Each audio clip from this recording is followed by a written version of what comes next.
Come on, Lily. Happy Friday, Baylor College of Medicine and friends of Baylor. Got my mask on, even though I've recovered fully, and now feeling like I can beat the world because hope I had BA5, but I'm all better now, and for at least the next 2 to 3 weeks, I'm probably as immune as anybody in the world. So, speaking of the world, cases are on the rise, up about 34%. Mostly that's being driven by a BA5 surge in Europe. And actually, you know, I feel bad for China, but BA5 has now been detected in Shanghai and a bunch of cities.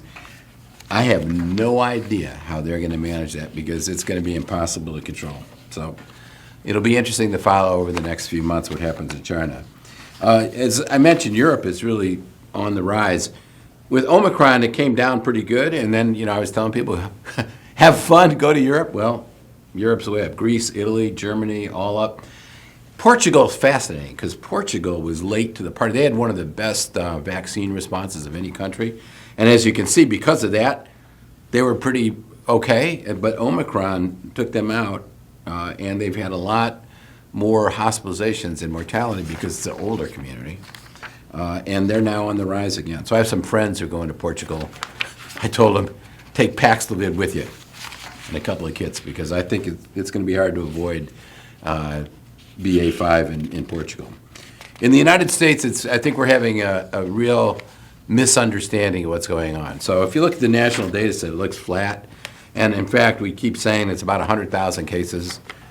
But you know that's not right because everybody I know is getting it. And the positivity is going pretty high. I'll show you that in our own data sets from the Texas Medical Center.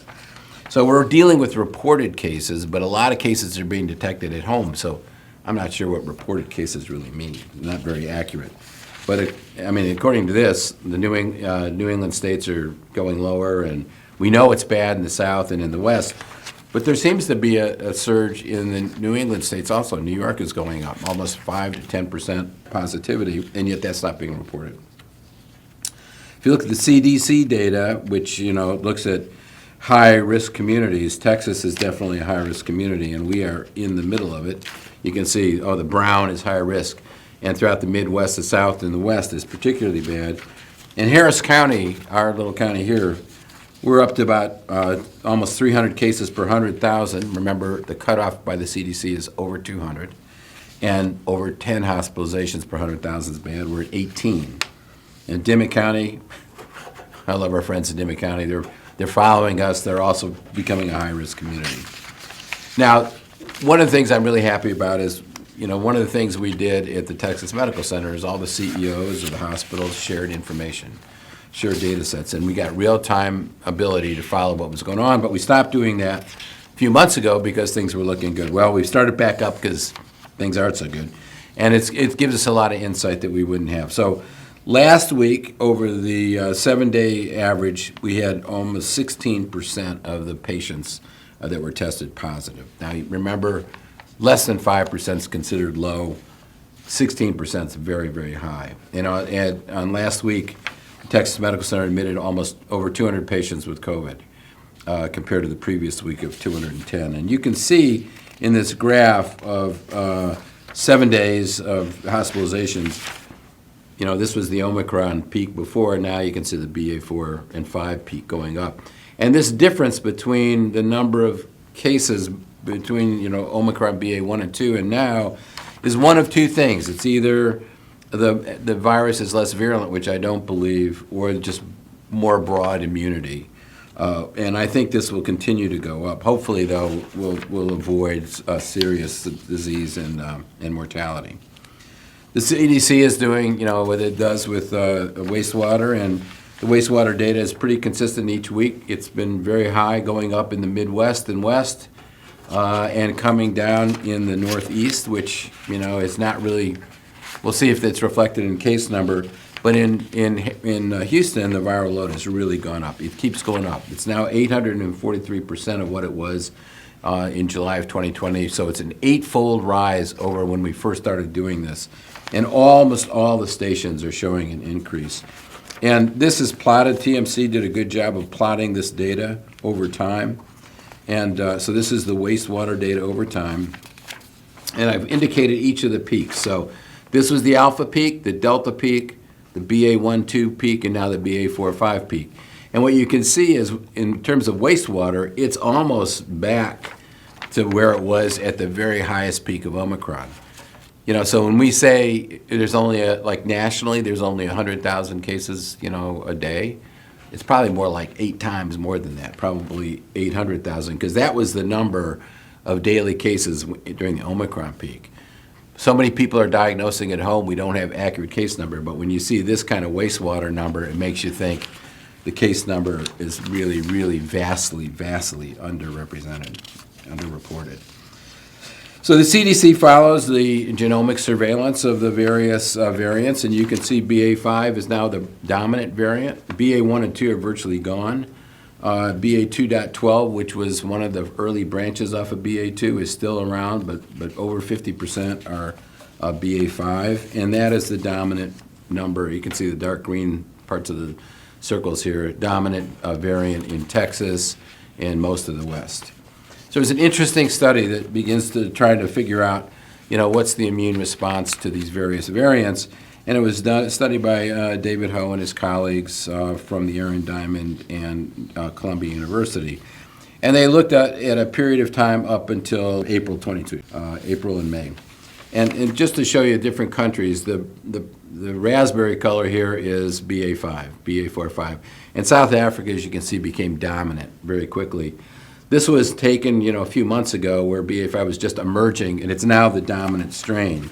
And if you look at the relationship of BA4-5, in terms of its genetic inheritance, Omicron split off as a separate entity from, remember, it emerged from South Africa, and probably in a patient that was immune compromised, and it had many, many mutations, which is why it's a whole distinct branch. And BA1 and BA2 split off. BA2.12 split off from BA2, and 4 and 5 are more closely related to BA2. But what they have done is they've acquired 3 major mutations, this L452R, the 486, and the 493 mutations. Those 3 mutations define BA5 as being different from BA2. And what these investigators wanted to look at is if you have antibodies to either because you were vaccinated or got Omicron, can you neutralize BA5? And so what they looked at patients who had either antibodies from vaccination, received at least 3 doses of mRNA vaccines, or received vaccination and been infected. So all these people now are infected with, either been vaccinated again from the original variant, the very original spike protein, and or were infected with Omicron. And what they found was when they took antibodies from those individuals and looked at their ability to neutralize these new variants, it was pretty good at neutralizing the BA2.12 variant, which is closely related to BA2. Just took about 2-fold more antibody. But BA4 and 5 were not neutralized very well. It took over 4-fold the amount of antibody to neutralize 4 and 5, which strongly suggests that these new variants, 4 and 5, are evading the immune system. And these 2 mutations that have evolved are in the receptor binding domain. And one of the mutations is a reversion mutation back to something that was in Delta that allowed it to be more pathologic. It allowed it to fuse the membranes very well. So it's very clear what's happening is BA4 and 5 are significantly different in the receptor binding domain such that antibodies from the past or antibodies from vaccination are not recognizing that virus's binding site. And so that's why so many people are getting infected who've already been vaccinated or even infected before. So I got a lot of questions this past week about monkeypox. I didn't want to ignore it. So I just wanted to spend a little time updating folks on monkeypox. Remember, monkeypox exists in Africa, and there's usually 1,000 or so cases each year in the endemic region of monkeypox. But what's really changed is there's so many regions outside of the endemic regions that 8,000 cases have been reported that are not just in the endemic region in Africa. In fact, 866 cases have been reported in the United States. Most of them in New York and California. also in Illinois and Texas. And right now, what the CDC is recommending, it's called post-exposure prophylaxis. So if you're exposed to it, there's a vaccine, you can take the vaccine, and it basically, if you're given it within 4 days, it's very effective at preventing the illness. Because there seems to be more spread, they're looking at a sort of a more enhanced post-exposure PEP plus in areas like those states that I mentioned, Illinois, California, New York, and even parts of Texas, where there seems to be a high risk for you getting monkeypox. And in that case, what they're doing is trying to vaccinate people who are at high risk in advance, if they've been even if they haven't been directly exposed.